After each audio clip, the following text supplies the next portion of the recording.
Chicken Kiev, a tenderized chicken cutlet with a crispy coating that is particularly popular in many post-Soviet states and definitely worth trying, for this crispy chicken cutlet has a juicy inside full of mind-blowing flavors which I'm sure will tickle your palate. So let's make some in this episode. We will need around 6 tablespoons or 90 grams of unsalted butter at room temperature, which we place in a small bowl and season with a pinch of salt. A handful of parsley, thick stems removed and finely chopped. I am applying the quick one-move power chop here, but that only works on YouTube, so you have to take a minute to finely cut your parsley, which you add to the bowl. Follow up with 2 garlic cloves, finely grated, preferably through a microplane if you have one. Alternatively, use a garlic press. Add the butter and mix well, pressing the best you can with a plastic spatula, metal spoon or any other tool that can help you to thoroughly combine the ingredients. Don't try too hard though, as the butter will be infused with all the flavors when it melts while cooking later on. Before we get there though, we gotta transform our soft compound butter into a firm barrel-like shape, for which we line up some plastic wrap, place the mix in there and form a 5-inch or 12 cm long stick.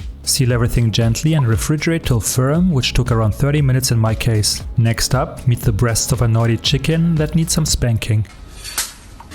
Just kidding, don't be an idiot and show some respect towards your food. No spanking. We will use a meat mallet and properly tenderize them. Place the meat in a food-safe plastic bag, silky smooth side down, seal it and start pounding from the thickest part outwards. Make sure to be gentle and patient, or you run the risk of perforating the chicken or worse, hurting yourself. We want to end up with 2 cutlets of a 1/4 inch or a bit less than a centimeter in thickness. Once the chicken cutlets are nice and tender, cut the plastic bag open, season the meat with salt and pepper and grab the compound butter, which should have firmed up by now. In order to keep things clean, also line up some cling film in which you will place the chicken logs that you will create in a second, for which you take half of the butter, place in the center of the cutlet and start wrapping it the best you can. The size of this breast was rather thick, that's why some of the meat detached and moved to the edges while tenderizing. When forming the log, just gather all the loose meat at one side and compress after putting it into the plastic wrap like so. As long as you don't hammer any holes into the silky smooth area of the chicken breast, you keep spots for a potential butter leakage to a minimum. Tightly wrap with as little air as possible inside and transfer to the freezer for about 30 to 45 minutes. The form shall firm up a bit so you can easily coat it in upcoming steps without everything falling apart. But no need to fully freeze it. Let's quickly feed the smaller cutlet with some of the delicious butter as well before setting up our breading station,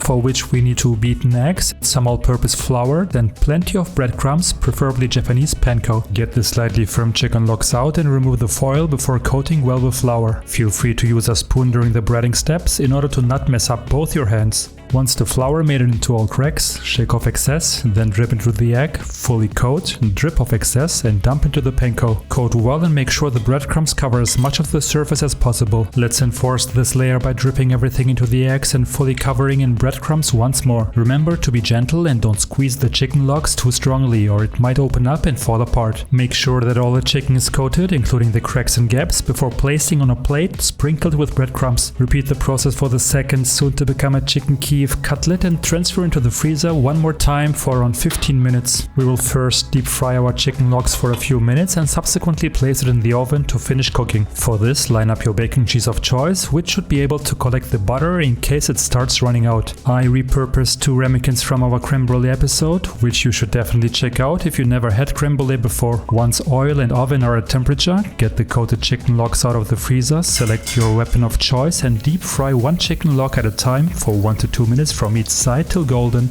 My oil was a bit too hot here at 190 degrees Celsius, that's why the exterior got a bit too dark rather than golden brown. Also, depending on whether the oil fully covers your chicken Kiev or not, the bottom and the top might not fully brown. That's why I used a kitchen tongue here and laid the cutlet on its side for it to evenly brown all over. Once nicely golden, not as dark as mine, grab your spider, scoop the cutlet, let excess oil drain and place into your baking sheet or dish of choice. Repeat the process and bake the cutlets for plus minus 15 minutes till the chicken reaches at least 70 degrees Celsius or 160 degrees Fahrenheit. In order to get a correct reading, make sure to not poke your thermometer too deep into the center where the butter is, but rather into the chicken. Let your Chicken Kiev rest for 5 minutes before serving. This will ensure it cooks further and the melted butter, full of flavor, gently treats the chicken from inside. We served our Chicken Kiev with mashed potatoes, which also came in handy as we formed a dam with it in order to keep the delicious butter in place. Adding a few greens with crunchy tomatoes and oh my god.